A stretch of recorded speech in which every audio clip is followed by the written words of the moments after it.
The David Pakman Show at davidpakman.com. Hey, do you remember pharma bro Martin Shkreli? He's the guy who bought Daraprim, the pharmaceutical company, and then jacked up the prices of a medication, but then said, listen, even though we're jacking up the sticker price, we know everybody who uses this drug because it was a drug used by only 2,000 or 4,000 people or something like that. So they were going to make sure that nobody was forced to go without the drug if they couldn't afford it. Anyway, he ended up getting arrested for using a prior company's money basically as a personal slush fund. The arrest ended up having nothing to do whatsoever with what took place with Daraprim. And he since has sort of been off the rails for a while. He was doing these really weird YouTube live streams, which I would sometimes watch. He would play chess with people online or just take random questions from people on the internet. Do you ever watch this stuff? Oh, a little bit of it, yeah. And he also tried to sell a strand of Hillary Clinton's hair, and he faced legal troubles for that, too. Do you remember that one? Even though he didn't really have her hair, right? It was a very bizarre story. Or maybe he was selling that he would go and try to get one or something like that. I don't even remember. Yeah, something about Hillary Clinton's hair. Anyway, one of the weird little details about the story is that he owns a Wu-Tang Clan album. It's a really expensive double album that's a one-of-a-kind single copy that was sold at an auction for $2 million. And he now may end up having to give up that album because a district judge said that he needs to forfeit all the money he made from his fraud, which is about $7.25 million. And if he can't pay that back to the government, he's going to need to start handing over high-profile items that he has, including this 31-track Wu-Tang Clan album, as well as some other albums, a Picasso painting, shares in another pharmaceutical company, and a bunch of different stocks that he has in an E-Trade brokerage account. This is already, I mean, I don't feel bad for the guy. He's done some absolutely horrible things, but it's going to get pretty complex because it's not clear he even still has the Wu-Tang Clan album. So if he doesn't have the 7.36 million, he's going to have to start giving up some of his possessions. And some of the possessions that he supposedly had, he may not actually have anymore. So it could get really, really bad for Martin Shkreli. And I don't take pleasure in people being in these situations, but I also do believe that we have to have some degree of personal responsibility, and he's done some pretty bad stuff, or at least is accused of it. Yeah, we feel as though he deserved it, and even though he's not locked up now because of the Daraprim stuff, yes, I think the public likes to see that was the end result. But I think that's problematic. I mean, that's sort of the OJ thing, right? Which is that the court of public opinion and also a civil court decided that he was responsible, that O.J. Simpson was responsible for the deaths of his ex-wife and her then boyfriend, but he was found criminally not guilty. And then a lot of people said, hey, you know what? Even if the case against him for armed burglary and kidnapping was a weak case, I think it's okay because it's sort of part of the punishment he never got for the murders that he was acquitted of. I am sort of against that as a principle of our justice system. Yeah, I mean, that certainly shouldn't take place in our legal system, but me as a private citizen, just observing what I view as justice in my own head, I think it's okay. You know, I understand. I get what you're saying. Lose sleep over it. I'm not going to lose sleep over it either, but I would disagree. I don't think it's okay. I think that really we should have a justice system that functions well enough. I agree. That when you're guilty, you're actually found guilty, and that we don't use things like convictions for lesser charges or, prison rape also is one we talk about, or relitigating the past. Yeah.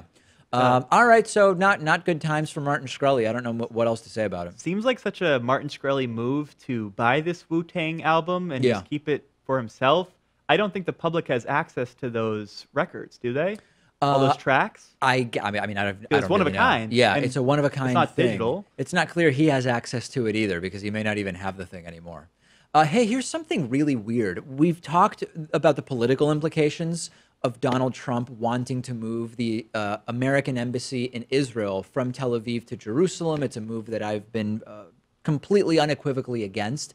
There's a cost associated with that move, and the staff of Donald Trump has estimated that it will cost $1 billion to move the embassy from Tel Aviv to Jerusalem. Trump recently had a meeting with Prime Minister, possibly soon to be indicted Prime Minister of Israel, Benjamin Netanyahu, and said in that meeting that moving the U.S. Embassy to Jerusalem would cost $250,000. $1 billion? 250,000. Somewhere there was more than a rounding mistake made here. And Trump said it's going to be built quickly, it's going to be built inexpensively, and that Trump looked at the order for $1 billion and then said, no, we're not doing it for $1 billion, we're doing it for $250,000. It'll be temporary, but it'll be very, very nice.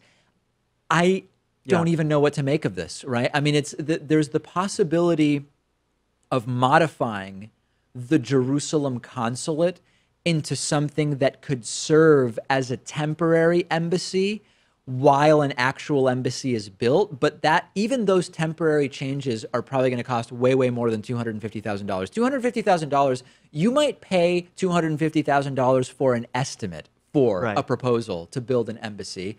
But the eventual embassy is going to be, I believe, way closer to $1 billion than it is to $250,000. Yeah, $1 billion is what? $250,000 times 4,000? 40,000, 4,000. Yeah, that's pretty crazy. But this is a shtick, though, that he can build something at a faster rate and for less money than the competition. Oh, yeah. And Sarah Huckabee Sanders backed him up with that statement. But if he says specifically $250,000, you're supposed to take him at his word, no? Well, I guess that's what he would like. But of course, anytime you question any of his figures, he's not pleased. This should be yet another, as if we needed more opportunities, this should be another opportunity for us to question the idea of moving the U.S. Embassy in Israel from Tel Aviv to Jerusalem, which politically is an absolutely terrible idea. But I don't know that I even need to rehash that, because we've covered that numerous times, and this is sort of a new angle, which is how can the master builder come up with a price that is so different than what the actual proposal says? If he knew that much about building, you'd think he would be more realistic than 250,000. Yeah. It almost makes me think we can't trust any of the numbers we hear from Trump. I feel like a simple home in the suburbs is going to cost you more than $250,000. Yeah, maybe this couldn't even cover the cost of security at an embassy in Israel for a year. Yeah, it'd be way more than that. It absolutely would be, and I think in a lot of places in the U.S., it'll cost you $250,000 for a new garage and a deck or something like that. So this is just laughable, and it really makes me question all of Trump's numerical estimates. I've been saying for a while that I am not convinced that e-cigarettes are drastically healthier than regular cigarettes, and part of it is not so much that the individual, well, and you can't really say an individual e-cigarette. My concern has been that individuals who switch from regular cigarettes to e-cigarettes are sort of consuming much more of some of the product without really knowing it. And it appears that that is absolutely the case. There is a new study which points out that there does not really seem to be a reduction in the toxic chemicals to the smoker from e-cigarettes than from regular cigarettes. And I'm not really surprised here. They've done urine testing and salivary gland testing to break down all of the different carcinogenic products that are in these e-cigarettes, or sometimes they are called vapors. And I'm not shocked. I think all of this stuff is terrible. I don't think anybody should be using it. I think that in particular, in the context of the legalization of marijuana, it is insane to argue that marijuana should be illegal, but that any of this stuff should be legal. I think that it needs to be considered much more on the same sort of page, if not actually being thought of in a totally different way, where the cigarettes are arguably more harmful than marijuana, although I'm not a huge advocate for going around making that claim. I think smoking anything is bad for you. It's bad for the lungs. And then the counter argument is also that when you do the vaping, that because you are not actually burning, you are just heating the substances to a temperature at which they begin to vaporize, and this applies more to marijuana than to tobacco, that there's also no harmful side effects whatsoever. That also appears not to be true. So very, very quickly, all of this e-cigarette sort of propaganda is falling apart. And I know that there's a lot to this on the internet. There's actually a huge controversy between groups who say there is a deliberate effort by the tobacco companies to cover up that e-cigarettes are way, way healthier.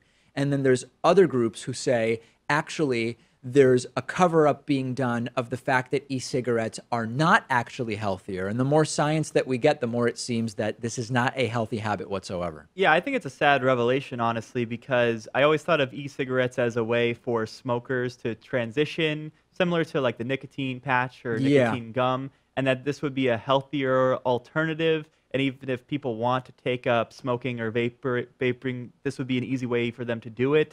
That's, at least a healthier alternative. Yeah, it doesn't appear to be the case, though. It doesn't appear to be the case. And I've not. also not seen evidence that it's actually helping people quit. I mean, I'm open to that evidence. I would love to see that evidence. And if it's true that switching to e-cigarettes transitionally is helping people quit, by all means, that's great. That should be the goal, to get people to quit smoking.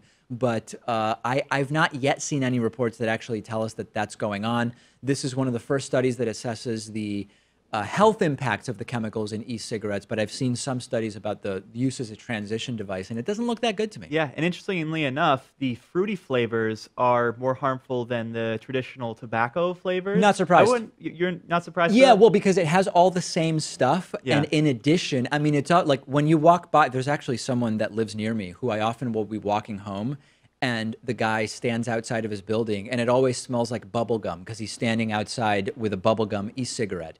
My assumption would be, obviously, it's not real bubble gum or real strawberries or whatever. Yeah, you don't get the nutritional benefits from those strawberries. No doubt, but you're generating that smell and artificial taste with something that is a potentially harmful chemical. It could be done in a benign way, but maybe not. So yeah, my assumption would be anytime that you have a more complex product, so if you've got regular e-cigarette and then flavored e-cigarette, my immediate assumption, knowing nothing else, is that the flavored one potentially has even more crap in it for you. So kids, if you're listening, and I don't think that many kids really listen to the show. Let alone the bonus show. Maybe especially the bonus show. Don't start smoking, and if you're trying to quit, don't go to e-cigarettes. I don't know. What is my message? Else. I don't know what my message is to the children, but don't do it, and better off if you never even start in the first place. The David Pakman Show at davidpakman.com.